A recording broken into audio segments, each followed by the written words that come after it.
Hi y'all, it's DBR back for another video, and this video is going to be about gratitude, a topic I thought I would never speak on, but we're going to talk about it today.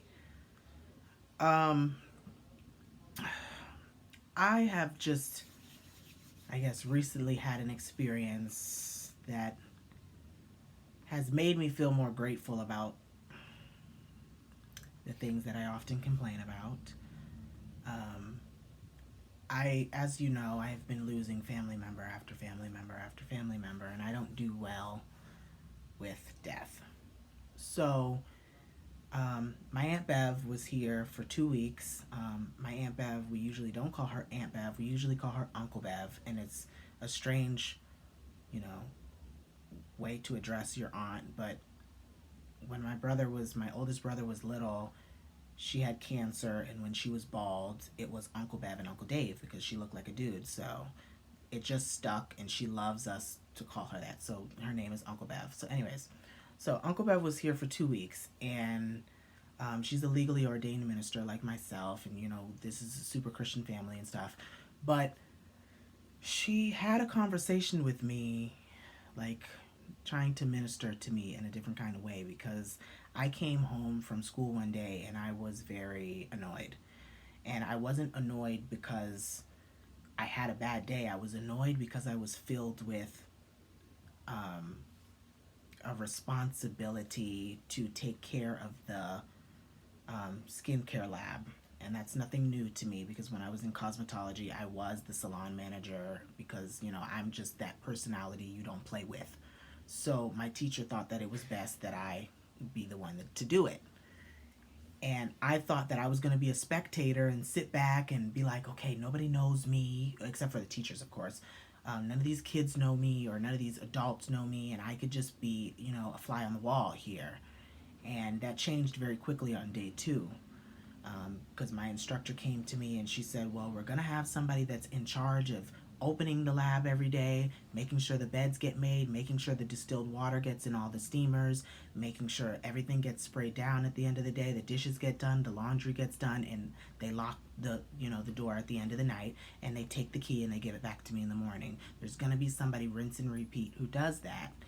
And of course, everybody looked at me and she was like, I spoke to Miss Schmidt and she said that you were the perfect person to do it. So here's the key. And I'm like, why couldn't I just be a spectator? Why couldn't I just be a part of the class for once and not like part staff? Like there's nothing wrong with it because that's my goal in the end of this, to be a cosmetology teacher at Sheridan Technical College. It's the goal at some point. But let me just be a student for once. Like I was those cosmetology kids hated me like as the salon, like I'm not somebody who likes to be the source of confrontation, but they were very angry with me because I looked out for the teachers more than I cared for the students. And if the cosmetology lab was dirty, it was a problem because then the next teacher that was using the lab that day would go, oh, well, Schmidt's class didn't clean up or whatever the case may be, and the teacher would get in trouble. So the protocol was you need to make sure that everything is cleaned up before you leave. So the hair gets swept up, the mat gets put back to where it goes, the chair gets positioned correctly, the stainless steel gets wiped, the mirrors get wiped, the dispensary gets cleaned, the soaps get put away, the color gets put back. All of these are very, big steps in being able to leave. You were not allowed to leave the way that I ran it. You could not go home until it was done. I said, I don't care if you got a doctor's appointment. I don't care if you got children. I don't give a damn about your kids in daycare. Until this salon is clean, you ain't going nowhere. So, I just really didn't want that responsibility going into facials, but lo and behold, I got it. So I came home and I was complaining. My dad asked me how my day was, and I told him, I said, hey, I'm not really, into it, and I just wanted to be a spectator. And Uncle Bev looked at me and said, you could never be a spectator. You couldn't keep your mouth shut for that long. And so, and it's true in a way that I just have to say something all the time, but this time I was really serious. As I get older, I'm starting to not care so much about certain things, and things don't have to be a particular way for me. Um, but she sat me down and she was like, why don't you look at it in a positive way? Like, you were, it's a good thing that you were chosen for these tasks. It's a good thing that somebody puts enough trust in you to be able to do something like that and be able to put their job and their professional life on the line to let a student solely be in charge of what goes on. Who thinks of it that way? Like, perhaps I should have thought of it that way because that's, I should be more appreciative of the opportunities that I get to, do. But I found myself not really being that way. And I kind of, as she was speaking to me about a lot of different things, she was like, you know how many kids in the world have never been to Disney? And you go 3 times a year. So she just started naming off the things like your parents own, all these different timeshares and they're going to pass them off to, you different kids, when they get older and can't manage them anymore. And you have more than, I think, 15 houses in the United States that you guys get to hop to because your parents make a decent living. There's things, that other people will never be able to have, and you have those things. And think about the car that you drive, and think about the money you have in your bank account that people struggle day in and day out for. And you sit here and you complain. When you're in the midst of life, I've noticed for me that I tend to look at the negative. And my father tells me that all the time. You're just so fucking negative. He tells me that straight to my face. He's like, sometimes I can't stand talking to you because you're so fucking negative. And I look at it in such a negative way rather than saying, you know what, I'm grateful for whatever it is, at that particular time. I notice as I get older, I'm noticing those character flaws that I don't like so much. And like I said in my previous videos, 2020 is supposed to be a year of changing those things. I'm on a journey. It doesn't happen overnight, guys. It doesn't. So if you think that, you snap your fingers and you're a changed person, it just doesn't work that way. And I am every single day trying more and more to become a more appreciative person because there's no reason why I shouldn't be. And I see all the things that my parents are doing. Like, my parents actually have adopted 3 kids from Africa that they get their pictures regularly. They get checkups, on them, make sure the kids are good, make sure they have money to do things, make sure they get their doctor's appointments and stuff like that. They are involved in all of these nonprofit organizations like YATC, for instance. We do YATC's Christmas celebration and we do their graduation event for JM at the JM Lexus airplane hangar on Cypress Creek. So JM owns half of everything. If you haven't heard of the Jim Moran Foundation, then you've been living under a rock because they own almost everything. The 6 Lexus dealers that are in Broward County, they own all of them. That's why it's called JM Lexus. Not every Lexus dealer is JM Lexus, but Jim Moran, who has since passed, so that company is being run by Mrs. Moran, who is a good friend of my mom, runs the companies and, does all these nonprofit big deal things. And my mom is I've kind of learned from her in that way. She gives back always and always tries to do something for the community, and it's not all about what she can do. And I have not only been non-appreciative of the things that I've received and the things that, I've gotten to be a part of, but I have found myself being a little bit selfish. And I'm going to, touch on my best friend one more time. My parents, it used to piss me off. They do more for her than they have ever done for me. And that bothers the fuck out of me. And if you ask my mom, she'll say, well, nobody cares about their own kids. It's always the grandkids or somebody else's kid. Everybody always does for someone else. That's just the way that it goes. And unfortunately, I never really saw it that way, because parents are supposed to be instilling responsibility into their children, and you're supposed to be teaching them all these life lessons through hard times, through hardship. Never liked it, never understood it, but now as I'm getting older, I'm starting to see that. Because if I was given everything that I asked for, I know a few kids who, live life that way. That's no way to live. And they really are some of the most uneducated, slow individuals I will ever meet, because they weren't taught the values. They weren't taught to work for what you want. I've been working since 8 years old. My family businesses have been the thing. All the restaurants my parents used to own. I'm not appreciative of any of that. I'm appreciative of what that money could get me, and how well I look out in public, and how much makeup I can buy at Ulta, but I don't really think about the little things that got me there.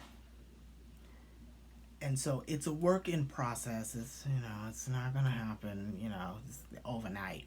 But I feel like that's a thing that we all need to be cognizant of. Just be aware of the way that you're coming off, first and foremost, and just be grateful. Like, there's so many things that you should be grateful for. And I look up to all these amazing people: Dolly Parton, Carrie Underwood, Reba McEntire, and all of them, they teach these lessons day in and day out. And I've always said since I was little, I definitely am the Black Reba, because I'm trying to be just like her. Like, she's so kind hearted and she's so generous. And, like, I look at her and go, I want to be like you. Why can't I be like you? How can I learn to be that way? And I think it's just from the love of Christ that's in her that she's projecting outwards. But it's not an easy task to learn, and it's something that you need to work at, every single day. And I I I am also a huge fan of Abby Lee Miller from the hit reality TV show Dance Moms. And she would always say, save your tears for your pillow, because no one cares. Now, I really respect that, because I get her point. She dealt with young children all the time, and if they didn't get their dance or their solo right or something so small, they would sit there and they would boo-hoo cry about it. And she would always say, save your tears for your pillow in your bed alone. Don't cry in front of me, because I know this is the real world. No one's going to feel sorry for you. You're training to be a professional, and nobody goes around and cries every day. And her point is, you're young, you're beautiful, you're healthy. Why the fuck are you crying? You have more than half the world. You get to dance on national television. Like, there's things we all can find that we should be grateful for. And although it might be hard for us to do at times, we need to really try a little harder. And I can say for me that I honestly need to try a little harder. And maybe then I will see myself doing an inner transformation. Like, I have to transform from the inside out. I can project whatever the hell I would like to on the outside, but that's not really going to help me. That's not going to help me better, myself, or to become a better person for the long haul. Exterior is temporary, as I like to say, because it's true. Because you can be the prettiest motherfucker and just be a terrible person on the inside. So, my message to all of you is, be appreciative of the things that you have, even if you don't have much. Because I went to Jamaica once, and those are the people that have so very little, but they're the happiest people you'll ever meet. They're the most grateful people you'll ever meet. I've been to so many different places, and I've seen other cultures, and I've seen how they live. And I went to the Bahamas one time, and even those people, like, we didn't get past the dock, and there were people saying hi to you, I'm I never really understood. I'm like, you guys don't really have a whole lot here, but you guys are so very grateful. It doesn't really matter if you guys don't have the world, if you guys don't have what everyone else has. You still find the little things to be grateful for, your family, your kids, whatever it is. And I have had the hardest struggle to try to find things to be grateful for when really I should just look around. And I often don't. And like I said in a previous video, I felt like the reason I am so negative or am not as appreciative as I should be is because I'm upset that my life isn't going the way that I would like it to be going. Because, like I said, I'm someone who used to plan out their life, which is not something that you should do because you end up with adult issues like me.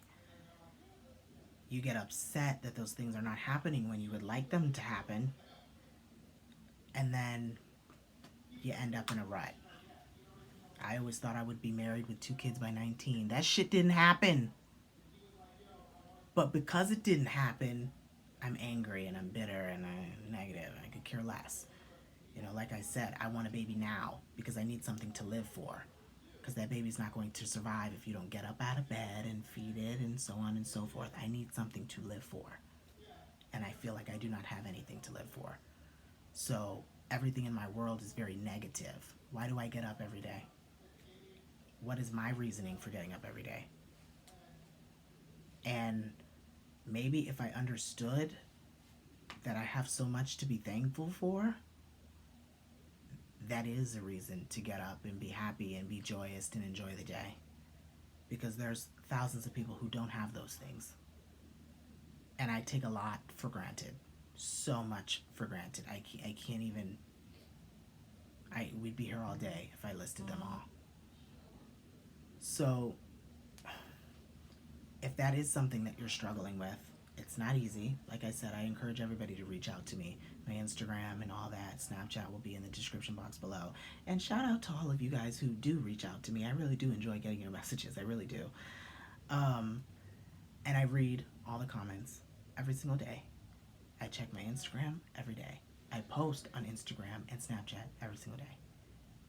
I am a few clicks away, with technology nowadays, I could be in your living room in seconds. That's what FaceTime is for. So if you need somebody to talk to, if you are going through a similar issue, don't hesitate. Reach out to me. I'll respond. Trust me, I'm not as scary as I look. You can feel free and understand that there are other people who go through similar situations. It might not be the easiest thing to deal with. It might not be the easiest thing to talk about. Because all of these things are not the easiest things for me to come on here and say. At all. Because I would like to just make everybody think that, there ain't no problems here. I'm good. Yeah, Gucci, my nigga. It's not. And it's okay that it's not. So, take it one step at a time, day by day. I have learned to do that. I have learned to get up every day and say thank you, God, for waking me up. Because you didn't have to. You chose to. There's a reason why we're all here. Whether we find that out now or 20 years from now, there is a reason. And I honestly feel like I have found my niche. And I am more excited about life than I've ever been. Being a cosmetologist, being an esthetician, being a barber. This is what I was put on this earth to do. To make people feel good about themselves in their own skin. Because I always felt growing up like the ugly duckling. But not no more, as you can see. But it's a work in progress. Everything is a work in progress. Find your niche. Find what works for you. Pamela Sylvia Stigger used to always tell me, you need to find your niche. And I was like in middle school then, so I was like, what the hell is a niche? I didn't know. But it's like, you grow, you learn, you understand, you find your niche. And I think she'd be very proud of me. if I, well, actually, she watches these videos, and but she'll be very proud to know that I found my niche. And that's my advice for all of you. Find your niche, find what you're good at, and do a damn good job at it. Because I feel like that's what keeps you alive. That's what keeps the blood pumping. When you can find something to be proud of and things to appreciate. And rather than me complaining, I am more appreciative. Every time I go out and turn my key, some days my car don't want to start. I'm gonna be honest with y'all. Sometimes that shit don't want to start. But I just sit there and I turn that key, whether it starts or whether it don't start. I'm grateful that I even have one, right? You know? And I know from hindsight, a lot of you guys are thinking, well, rich people don't have them kind of problems because y'all could just go and buy a new one. You're right. But I've learned and I was taught that, first of all, money doesn't buy happiness. Because if that was the case, I'd be the happiest motherfucker in the world, and I'm not. So money don't buy happiness. And you don't need the flashiest things. You don't need the newest things to feel good about what you have. And that's something I also struggled with, which will probably be my next video to go in depth as far as that topic. I think I'm going to do a video about greed, because I am definitely that kind of person. It's kind of like how Kim Kardashian did like a total transformation. She used to be this super, super materialistic person, and ever since that robbery in Paris, she's been like a changed person because of that experience. She understands that things are not worth the life that she's living. You can take the gold, just leave my life alone. You know, so I'm learning that process now. You know, I don't like everything that I'm going through currently. I don't, like I just said, like sometimes I go out there and my car don't start. I don't like that. And my immediate fix was, oh, don't worry, I'm just gonna go buy Escalade, which I am planning to do. I probably will buy one, but I'm just saying that that doesn't need to be the fix. That doesn't need to be the thing. That doesn't need to be the reason you do something, to have the nicest, most flashy things. You can have the smallest things and appreciate those. That's really all I'm saying, guys. Find something, keep it, appreciate it, nurture it, and I promise you, you'll see a difference. You'll see a change. What you project outwards comes back to you. I firmly believe that. Because if karma wasn't real, then that means a lot of what I've been through was for no reason. Because I've done a lot of wicked things, and trust me, it came back and whooped my ass. So I'm telling you, it's real. What you project will come back to you. So project kindness, project gratitude and appreciation. See those things and watch your life start to flourish. Because I can't tell you, God has really changed me. 2020 will be a year of change and reflection. Okay? So, that's pretty much it, y'all. So like I always say, and my outro is iconic as well. Stay perfectly imperfect. How smart is that? Because nobody's perfect. But we are perfectly imperfect. That's what makes us human, y'all. So, stay perfectly imperfect until I see y'all next time. Bye, guys.